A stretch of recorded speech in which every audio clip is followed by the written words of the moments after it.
jumped the rails on the outskirts of Houston. 18 cars piled up. Many of them carried dangerous chemicals, and several of them exploded. Firemen struggled to relay water to the scene, but the nearest fire hydrant was several hundred yards away.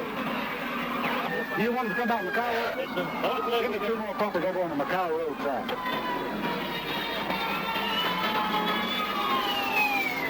Fire officials feared another explosion and ordered all the houses in the area evacuated. Fireman Andy Nelson was on the ladder trying to keep another tank from exploding. Fire Chief Jim Honey was unable to find out what was in the burning car. Keep you one of them. Keep it cool as much as you can. Let the fire burn.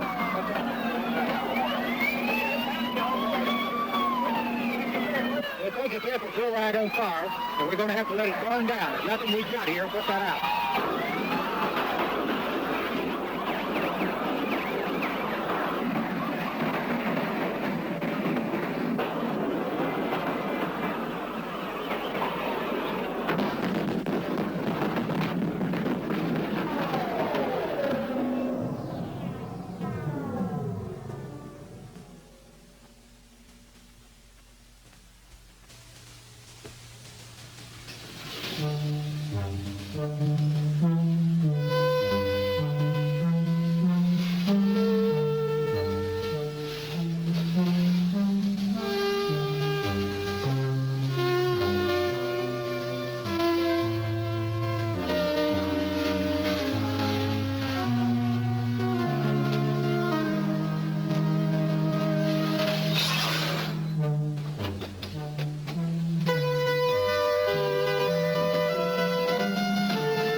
탱크 차량과 탱크 트럭은 오늘날 어디에서나 쉽게 볼 수 있다. 매일 수백만 갤런의 화물이 탱크 컨테이너에 실려 운송되고 있다. 이들 탱크 중 일부는 우유와 화학물질을 운반하고 있으나 대체로는 연료를 운송하고 있다. 일반적으로 가장 많이 운송되는 연료의 종류는 LPG와 가솔린 같은 가연성 액체이다.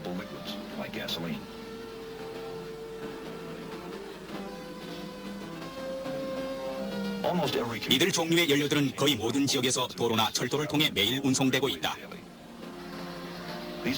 가연성 액체나 액화가스는 생산 공장과 저장소에서 출하되어 공급업소로 운송된다.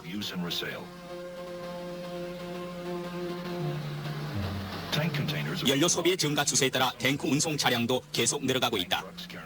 현재는 1만 갤런 용량의 탱크 트럭이나 3만 갤런 이상의 초대형 철도 탱크 차량도 출현하고 있다. 프로판이나 가솔린은 액체 상태로 운반되거나 저장된다. 프로판은 정상 대기압하에서는 가스로 존재하지만 액화시키면 그 체력이 270분의 1로 감소하게 된다. 프로판을 액화시키기 위해서는 탱크 내에 일정한 압력이 유지되어야 한다. 따라서 프로판 탱크는 일반 가솔린 탱크를 만드는 재질보다 더 높은 강도의 재질이 요청된다.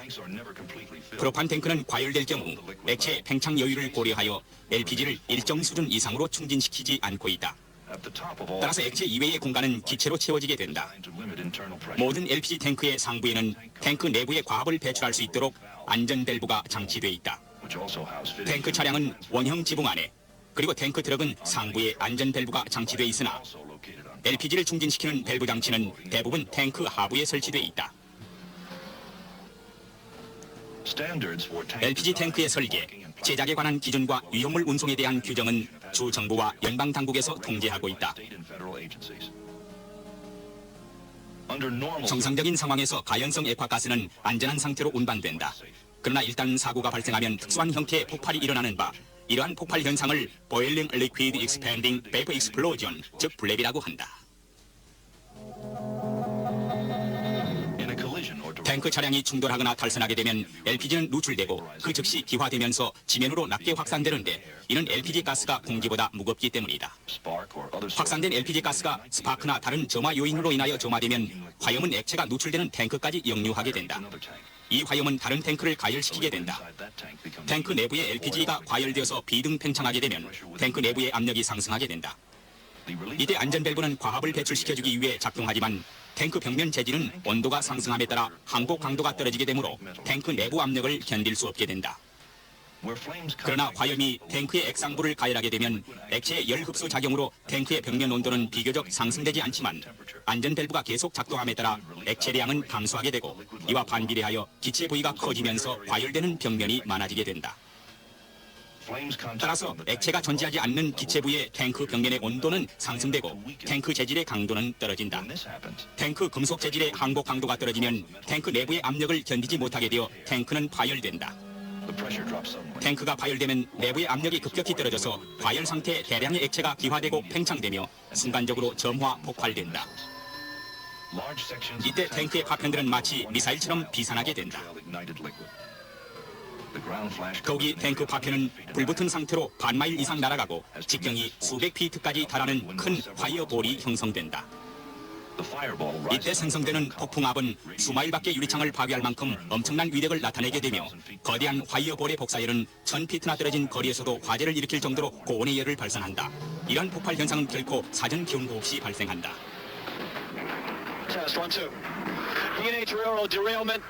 1974년 2월 17일 오후 4시 10분 백량의 화물열차가 에반스를 통과하던 중 28량의 차량이 탈선하였다.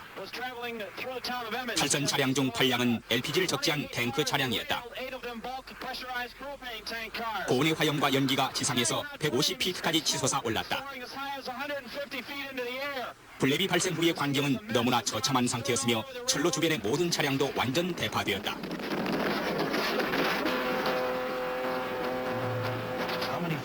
어느 소방관들이 직경 수백 피트의 파이어볼을 본 적이 있겠는가? 또한 무게가 12톤이나 되는 탱크 조각이 불붙은 상태로 날아가는 것을 어느 누가 본 적이 있었겠는가? 본질적으로 화재 진압 방법은 모든 불을 물이나 소화약품으로 끄는 것이다. 그런데 LPG 탱크의 사고가 발생하면 블랩의 심각한 위험성 때문에 소방관들은 소화 작업을 위해 쉽게 접근할 수 없는 실정이다.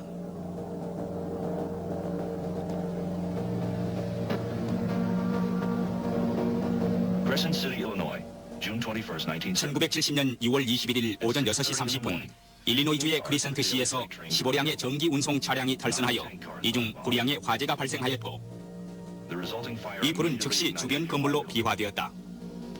처음에는 소방관들이 탱크 속에 적재된 내용물을 정확히 알지 못하였다. 양수 펌프의 동력 부족으로 물을 사용할 수 없었다.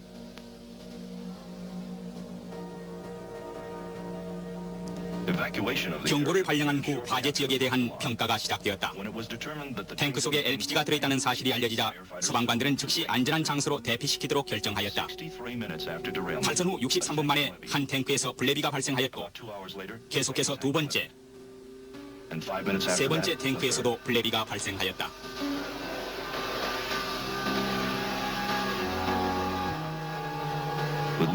처음에는 물을 뿌려 진화를 시도하였던 소방본부도 소방관의 철수를 결정하지 않을 수 없었다. 나머지 두 개의 탱크는 비산하는 파편에 의해 구멍이 뚫려 LPG가 모두 소모될 때까지 계속 불타올랐다. 소방본부가 신속하게 대피를 결정하여 재난을 극소화시켰음에도 불구하고 66명이 폭풍압과 화재로 부상당했으며 25채의 주택이 파손되었고 크리센트시의 모든 상업지역의 90%가 파괴되었다.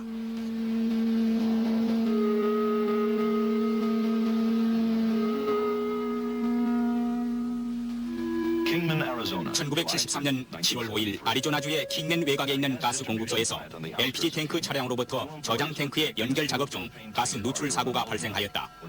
작업자들은 즉시 누출을 막으려고 하였으나 착화되어 큰 화재가 발생하였다. 소방관들이 도착했을 때 화염은 탱크의 상부를 가열시키고 있었고 탱크가 얼마나 오랜 시간 동안 화염에 노출되어 있었는지를 알 수가 없었다. 가장 가까운 소방용수는 1200피트 거리에 있었고 소방관들이 현장에 도착한 지 약 10분 후에 블레비가 발생하였다.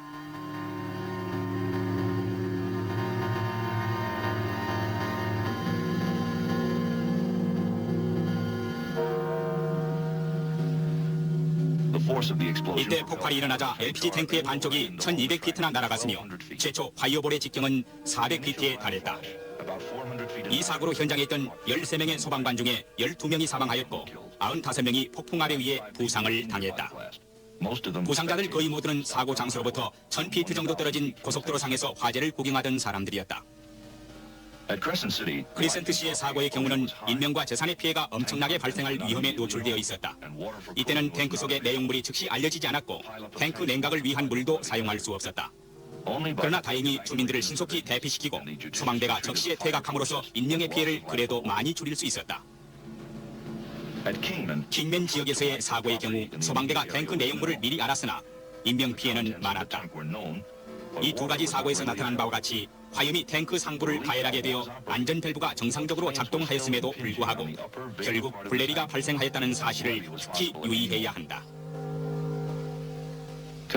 이와 같은 각종 블레비 사례들을 살펴볼 때 LPG 탱크의 사고가 발생할 경우 인명에 대한 안전과 기타 위험 요소를 판단함에 있어 특히 주의해야 할 사항은 다음과 같다.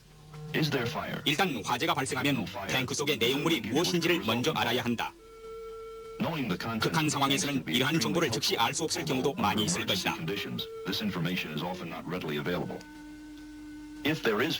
또한 탱크가 화염에 노출될 경우에는 탱크가 얼마나 오랜 시간 동안 화염에 노출되어 있었는가를 탐지해야 한다.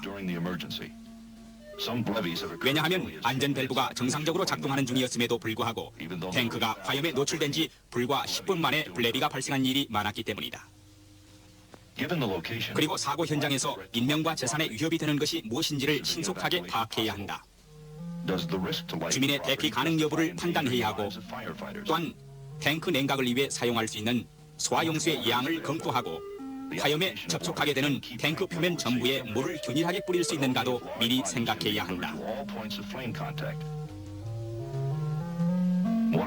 아울러 탱크의 냉각용수는 장시간 동안 계속해서 뿌려줘야 하기 때문에 소방관들은 이러한 블레비 위험을 수반하는 화재를 진압하기 전에 미리 주의 깊은 검토를 하여 신속히 대피 여부부터 결정해야 한다.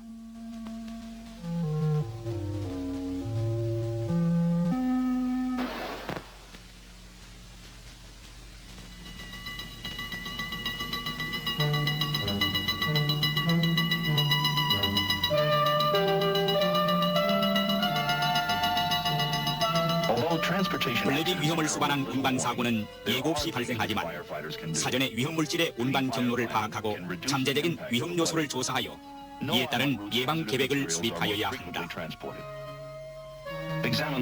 LPG 등의 탱크에 화재가 발생할 때는 신속한 계획에 의해 인명피해를 감소시키는 방법이 최선의 방비책이 되고 있다.